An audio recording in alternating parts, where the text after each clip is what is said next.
Welcome back. The Israeli military has signalled that it has wrapped up major combat in northern Gaza, saying it has completely dismantled Hamas's military infrastructure there. More than 22,800 Palestinians have been killed in Gaza since the Hamas attacks on October the 7th, according to the region's health ministry. Well, let's speak to Mark Regev now, senior advisor to the Prime Minister Benjamin Netanyahu. A very good evening to you. Let's start with those operations in the north of Gaza. Does this mean that the end of the conflict is now in sight? Well, to paraphrase your famous wartime leader, Winston Churchill, it might not be the end, but it could be the beginning of the end, because we're seeing the destruction of Hamas's military machine in the northern Gaza Strip. We're seeing their inability now to work in an organized combat formation, the destruction of their battalions, of their brigades. Of course, there still can be small squads of Hamas fighters there that we have to still mop up. But we can say that we've had significant success there in the northern Gaza Strip. So for those many thousands of people who've been displaced from their homes, can they now return? Will you allow that? And will you help with the rebuilding of the north? I'm sure that it will have to wait for the end of combat operations, though we are working very hard to facilitate humanitarian aid for the people of Gaza who have been relocated. Let's be clear, they are alive because they took our advice, heeded our calls, and they left the north where there was very, as you will recall, very severe fighting. We didn't want to see civilians caught up in the crossfire, and it's good that they left the area of the north. You will recall in Gaza City and in other parts of the north there was very intensive fighting, and it's good that they left. Hopefully they'll be able to return to their homes in the not-too-distant future. And as the operations continue in the south, given that today is the 3-month anniversary of this war, do you expect the conflict to last for at least another 3 months, possibly longer, reports suggesting until the end of the year? So it's clear to destroy Hamas's military machine, it will take time. But that doesn't mean that it will be more of the same necessarily. On the contrary, as the conflict changes, we will still be operating in the north, but it's a different type of combat because you've destroyed Hamas's organized ability to fight as a combat machine. So we'll reach that situation too in the south. We will blow up their subterranean terror network, the tunnels, the underground launching sites, the headquarters and so forth. And as the operation moves forward, of course, there's a change in the tactics. The fighting then could go on for many more weeks, potentially many more months. But the US Secretary of State, Antony Blinken, as you will have heard in the last hour, says far too many Palestinian civilians have been killed. Is there an increasing disconnect, do you think, between the positions of Israel and the US? We agree that there have unfortunately been too many civilian deaths. We didn't want to see a single civilian death, and we've tried to make a maximum effort to avoid civilian deaths. But I've been in meetings today and I've seen the figures. The number of civilians getting caught up in crossfire has been going down, and our ability to kill Hamas in a more surgical way has increased precisely because we're doing this ground-to-ground fighting today, which obviously means that our forces are engaging often in close quarters combat with Hamas, and that seems to reduce the level of unintended casualties. So you've seen the figures. Are you able to share them with us? How many innocent civilians have been caught in the crossfire? What's the number that you've seen today? So, of course, Hamas's numbers, we have to presume they're exaggerated because they are Hamas's numbers. And we believe above 8,000, we can confirm above 8,000 combat casualties. But we'll have to wait to the end of this before we know the exact numbers of people who've been killed in this conflict. So that'd be about 14,000 innocent civilians then, if we take Hamas's figures as a rough guide.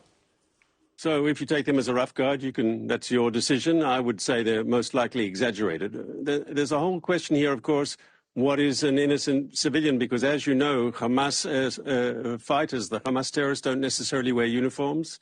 They dress civilians. Hamas uses, unfortunately, They exploit the children of Gaza, 16-year-olds, 15-year-olds.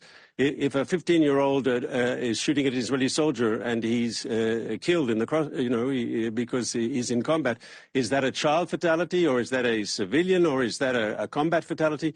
Obviously, Hamas plays with the numbers in the way that suits them. That they use children in combat, of course, is a war crime. They should not do it in the first place. One of their many war crimes. Is there a limit to how many of those innocent civilians will die before Hamas is destroyed? Does Israel put a limit on that, or is it limitless? Look, this could all end tomorrow without a single more civilian casualty. The Prime Minister said publicly last week, he said Hamas can either die in combat or they can surrender peacefully. And if they surrender, this is over straight away. Let's talk a little bit about aid. The US Secretary of State saying it's imperative the people of Gaza get the aid they need. He says that the barriers remain far too high for them getting that aid. Why aren't they getting it? So, obviously, we want aid to reach the civilian population of Gaza. We don't want to see unnecessary suffering. That's why on the first week of this war, 3 months ago, we said there will be no restrictions whatsoever on food, medicine, water going into the Gaza Strip. We can add to that now tents and other, to help people live and get through the winter nights. We don't see the people of Gaza as the target of our operation, and we want to expedite aid. That's precisely why we opened up an additional crossing. That's why we facilitated checks of the material going in. And from Israel's point of view, once again, there's no restrictions whatsoever on food, on water, on medicine going into the Gaza Strip. And yet a quarter of the people of Gaza, we hear, are starving. The situation when it comes to sanitation is appalling. Hundreds of trucks should be going in every day, but that isn't the case. So we've increased the number of trucks going in, and we will continue to do so. Once again, we're willing to do everything it takes to facilitate a humanitarian effort for the people of Gaza. We're in the, as we speak, we're talking of working with others to set up special humanitarian zones where people can live while the fighting continues in a safer place. We want to see the people of Gaza kept out of the crossfire between Israel and the Hamas terrorists. Let's talk a little bit about what Antony Blinken had to say about the future in Gaza. He said two interesting things, I thought, in the last hour. The UN can play a role in evaluating what needs to be done to allow displaced Palestinians to return home in Gaza. Would you agree with that? Has the UN got a big role there? Well, the UN has had a role. The question is, has it been a constructive role? And one of the problems we've found is that some of the UN organizations have been so much infiltrated by Hamas. It's almost as if they're doing Hamas's bidding. I'll give you an example. The largest UN organization in the Gaza Strip is an organization called UNRWA. And though we know for a fact that Hamas has been stealing aid, they refuse to publicly confirm that or to say that. And though there's the people of Gaza themselves say so, but UNRWA won't say so. And if you listen to UNRWA's statements, it's all Israel's fault. So they don't have a single statement, I believe, that actually criticizes Hamas. And we're concerned because Hamas wants a ceasefire, that they're actually doing their best to stifle aid reaching people, and through their control of UNRWA, they can do so. And the idea is to expedite or to increase the suffering so as to force a ceasefire on Israel, which will keep Hamas in power. Obviously, that's not humanitarian, that's political. OK, that's a point you've made previously on Sky News. Let me put this to you as well, something else Antony Blinken said. He said the US has a vision when it comes to security post this conflict. Does that mean that Israel's vision isn't good enough? Is there conflict there between what the US and Israel see as the future? Because that certainly seems to be the way, that appears to be what's happening. Well, we both agree that Hamas can't be in power when this is over. There's common agreement on that, I think, not just between the United States and... and who is in power afterwards, isn't it? That's the disagreement. So once again, we agree that Hamas will be destroyed, that they will no longer run the Gaza Strip. And then Israel says, as you know, Jonathan, we say Gaza must be demilitarized and de-radicalized. And we can have a discussion with our American allies and with others, the British, the Germans, others who've been good friends during this conflict. We can have a discussion on how best to do that. There's no agreement at the moment, is there? I think there's understandings on the overall strategy, which is Hamas must be destroyed. There can be nuances on what comes afterwards.